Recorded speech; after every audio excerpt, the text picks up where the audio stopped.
Hello, this is Breakfast with Roger Johnson and Nina Warhurst. Morning, it's exactly 7:30, bank holiday in most parts of the UK today, but we're going to focus on England for just a moment and talk about the junior doctors' strikes, which are due to start tomorrow, a 4-day action due to begin in the morning. Could be the most disruptive industrial action in NHS history. Yeah, that's according to NHS England, which says it will prioritise emergency and urgent care.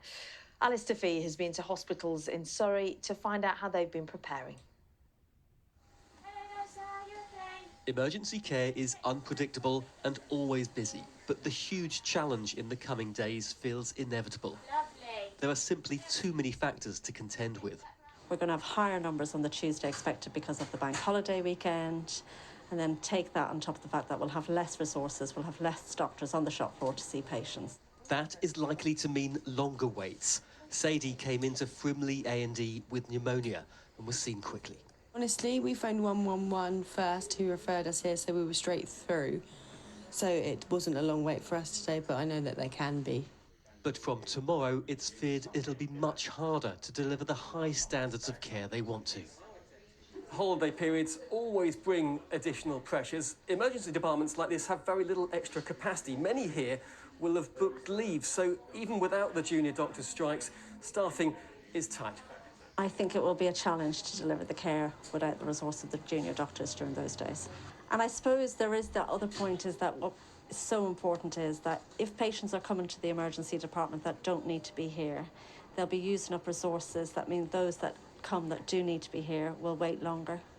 So it's about using the resources in the correct place. As we saw last month, senior staff will step in to help.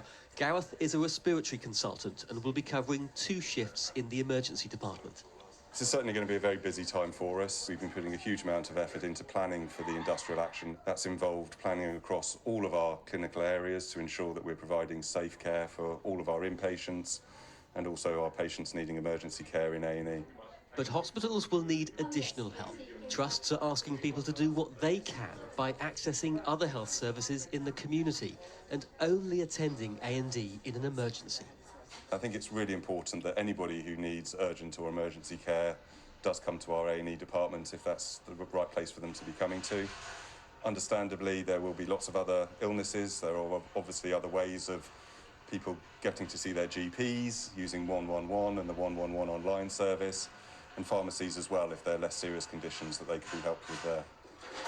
The last industrial action by junior doctors over 3 days saw 175,000 appointments cancelled nationally. This strike is longer and the impact on patients will be greater. Alistair Fee, BBC News. Well, we're joined now by Matthew Taylor, who's the Chief Executive of the NHS Confederation, which represents trusts in England, Wales and Northern Ireland. A very good morning to you. We heard in Alistair's report there that last month, 72-hour walkout saw 175,000 appointments cancelled. Cumulatively, strike action seeing 250,000 procedures postponed. That was the last set of strikes. Will this one be as bad, or do you think it'll be worse? They'll be worse, there's no question. And not only is the action longer, it's 4 days, but it's sandwiched between the Easter bank holiday weekend and another weekend. It's a time where many people will have consultants on a booked holiday. We have Ramadan, we have Passover as well. So this, in a sense, is a perfect storm in terms of the capacity of the health service. So we're hearing the potential now of 350,000 cancelled appointments and operations, and that will make a huge impact on our capacity to recover services. See, what the health service is always trying to do is to achieve 2 things: to meet the demand which presents itself at all points of the health service, GP surgeries, A&E or whatever, at the same time as making inroads into those waiting lists that are built up before COVID and of course got much, much longer during the COVID period. And it's tough to meet that demand and make inroads into the backlog at the best of times. It's impossible to do it when a strike is taking place. So that catching up on the operations that need to take place, as you say, more than 7 million people waiting in England alone. Potentially there are patients out there whose appointments have been pushed back more than once when we look towards these strikes in the next week. In terms of emergency care, though, we heard in Alistair's report, do you feel confident that emergency care is well covered? Well, let me just say before I answer that, we are incredibly aware of the fact that, we talk about a cancelled appointment almost casually. But, if you've been waiting for months, if you're worried about your health, if you're in pain, you've been building up to that moment of an operation or an appointment and it's cancelled quite late on, it has a devastating impact. And so when we talk about 350,000 of those cancellations, that is an enormous impact on the public. In terms of emergency services, well, that's where we will try to put all our resources. So consultants who will be acting to try and fill in these gaps, they will focus on emergency and urgent care, as we always do during a strike action. But that's going to mean those services are stretched, and there's no question, there's no point hiding it. There will be risks to patient safety, there will be risks to patient dignity because we're not able to provide the kind of care we want to. And you correctly point out that postponements of appointments, postponements of procedures, which might be considered minor to some in comparison to emergency care, can have huge ramifications on patients and their families. Yes, and that's why it's so important that we see some progress. I think that as depressing as it is to talk about 350,000 cancellations, the impact on the health service, it's also depressing to see that there seems to be no movement at all from the two sides of this dispute over the last few days. And so I think what I'm saying now actually is that we should consider asking the government and the trade unions to call in ACAS, the conciliation service, to provide some basis for negotiation, because actually, if anything, positions seem to have hardened over the last couple of days. Where do you think we go from here? Because on the one hand, the government's saying a 35% pay increase is just not realistic when you look at the rest of public sector workers. Nurses, for example, are looking at a 5% pay increase, and they're saying that's impossible. Nobody is getting an inflation matching pay rise at the moment. But junior doctors, I mean, the name is misleading, isn't it? Some of these medics have 15 years worth of experience, and there's a cap on how much they earn. We need these people, and we need them to be well paid.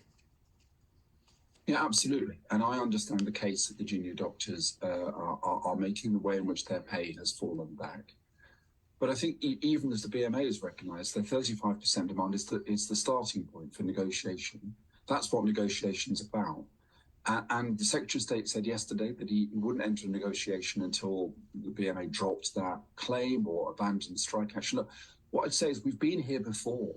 We had several months of the government refusing to negotiate with nurses and ambulance drivers and other staff. And in the end, they moved from that position. Negotiation started and negotiation reached a solution. Now, we don't know yet whether those workers are going to agree that solution, but we're not seeing nurses and ambulance workers on strike at the moment. So, I don't see why we have to go through this again. So I'd say to both sides, you are going to end up in negotiation. So why not get on with it now rather than these strikes taking place? Because at the moment, we're not just going to see these 4 days, incredible impact over the next few days, but we're going to see further strikes. So that's why I'm saying maybe we need to see now APAS, the conciliation service, asked to be involved and to provide the basis, at least, for talks to start. I mean, if you don't mind me saying, Matthew Taylor, you look really worried.